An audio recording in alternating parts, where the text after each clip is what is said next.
get it on, man. Hi, this is Doug with IdahoMMA.com. I'm here with Ama, the Samoan Savage. Thank you for your time, Ama. Thanks, man. Hey, I got a couple questions for you. First of all, you've got a fight coming up at Rage in the Cage 5 on August 21st. Tell the fans out there who you are. Who am I? Yeah, who are you? Am I? Yeah, I mean, I've seen you fight. I've seen you fight in K1, and how'd you get started? And you got into K1, and then this is going to be your first MMA fight in a cage. So tell us how you got to this point. Okay. First of all, I want to say thank you for this opportunity again, Doug. I was born and raised in American Samoa, and it's a rough life, living in the islands. And us island guys, we live off the fruit on the land, and then I moved here. I moved to Hawaii actually in 03 and 04, and then from there 2-year college. I finished 1 year, and then my brother called me to come to Boise, try out Boise State, and I did it for, this is gonna sound bad, but I don't think I even did it for a year. I think I did a couple semesters, and I dropped out from college. Started working 2 jobs, security at night and FedEx during the daytime. Trying to make ends meet with my family, and at the time it was really hard. And this is back in 05, I think, 05 and 06. In 07, I went back to Hawaii because my father just got a stroke, and I worked construction there for 1 year. Came back, and that's where I've been ever since. I was in Alaska, working one of those daily catch. Those daily catch guys. Nice.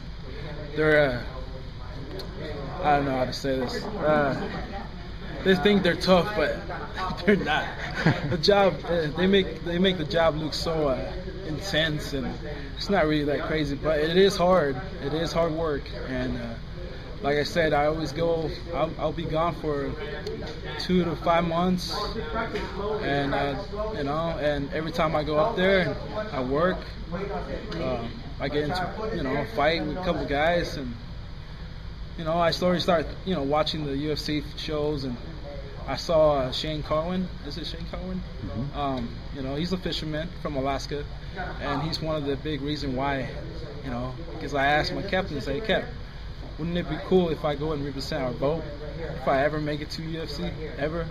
My captain, he was like, yeah, sure.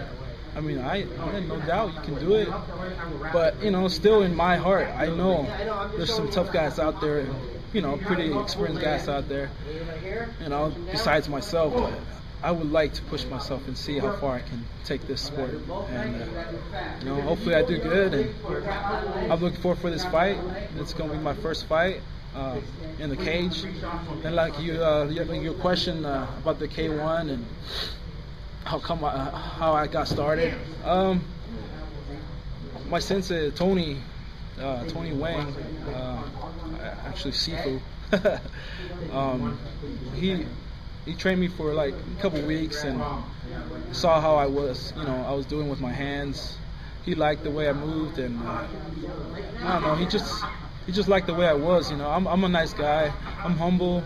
I don't like to disrespect people, but if people disrespect me, you know what's gonna happen. But it's not like I'm from the island and I'm gonna kick your butt. Anybody can beat anybody. It's just a matter of timing and your skills and technique, And for all the guys out there that want to fight and want to try it out, training, comes first. Number 1. If you can't go through training and you can't be honest with yourself, might as well forget about it. That's what I say. That's what I think. Well, now you've been training, and you've got your first fight, like you said, in the cage against Lowell Urwin at Rage in the Cage 5 on August 21st. How do you think that fight's going to go down? Or how would you like to see it go down? Standing? Shout out to Lowell Urwin. I respect the guy. He's a well-rounded guy. I think I saw him on his last fight with what's his name? Ben Lopez, and he, I see some power in that kid. I mean, he's a strong guy. He likes to, this is K1. I don't know about the cage fight, but I'm sure he's gonna do good. I would like for it to, end with a KO. I'm pretty sure he's gonna want to KO me, but I would love to end with a KO, or I don't want to go to the judges. Right. And I appreciate that Lowell Urwin, accepted the challenge, and it's no disrespect, nothing personal. It's strictly business, and I know MMA. It's a lot of trash talker out there. But, from my point of view, I like to keep it to myself and prove it in the ring. And then maybe after the ring, then I can say something. Right. But right now, I don't have any rights to say anything, because he has more fights than me, and I'm a newcomer. I'm a challenger, and I'm just gonna go in there and do my thing. Well, the fight's going to be at the Idaho Center, and that's your backyard. I mean, you live right here in Nampa and train here, so you're going to have a lot of fan support. Tell us how that's going to impact you and your fight. It's going to be exciting. It is. At first, I've always wanted to be in one of those cage fight downtown Boise. Was it Quest Arena? Because my brother and his family are from there, and I never thought I was going to get into one until now. But this one it's right in the backyard, and I think all my family, my neighbor, actually, I wanted to say the home association. Homeowners Association? Yeah, from my neighborhood. He even asked for a ticket, so cool. He's going to come out, represent me, He's a really cool guy, and every morning he asks me, why you running? I see you running every day, and I see a bag hanging in your garage. What is that for? So I'm training for fight, and he thought I was kidding at first, but now it's for sure, because he got a ticket for me. Right. Well, cool. He said $27. I said, don't worry, man, I'll get you back.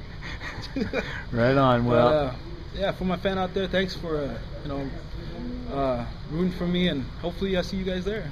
Well, great. Well, I know as a MMA fan from Canyon County and the Treasure Valley, I know I'm looking forward to your fight, and wish you the best of luck.